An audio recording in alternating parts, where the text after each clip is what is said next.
Arrête d'être hypocrite, y compris dans ton couple. Tu ne peux pas vivre avec quelqu'un que tu n'aimes pas, quelqu'un avec qui tu as déjà divorcé en esprit. Il y a des hommes et des femmes qui vivent ensemble, ils jouent en public les très beaux couples. En réalité, ils sont divorcés depuis longtemps. Chacun est adultère de son côté, chacun fait sa vie sans l'autre. Ils sont dans la même maison, mais ils ne sont plus ensemble. C'est hypocrite. Il vaut mieux assumer de divorcer que de divorcer hypocritement et de faire semblant d'être ensemble. Ne regarde pas autant déjà perdu pour décider de perdre toute ta vie. Il n'est jamais trop tard pour bien faire. Quand tu es convaincu que tu n'as pas d'avenir, pas de bonheur avec cette personne, et qu'elle est convaincue qu'elle n'a plus de bonheur avec toi, ayez le courage d'arrêter. Au jour du malheur, méditez vos voies et arrêtez les choses. Si ça se passe mal, c'est que ce n'est pas la volonté de Dieu.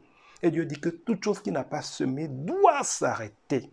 La cognée est déjà la racine des arbres pour cela. On dit qu'il ne faut pas divorcer, mais oui, Dieu dit que personne ne sépare ce que Dieu a uni. Mais ce n'est pas parce que vous êtes marié à l'église, alors que beaucoup de gens ne sont même pas mariés à l'église, que Dieu vous a unis. On vous a peut-être marié devant Dieu. Mais est-ce que Dieu vous a marié?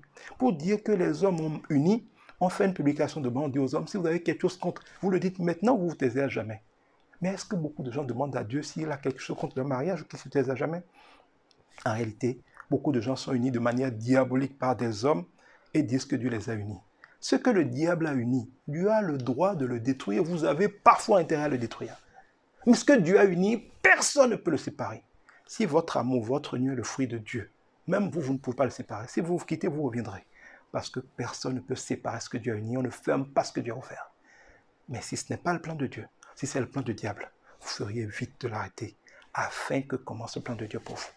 Que Dieu vous bénisse.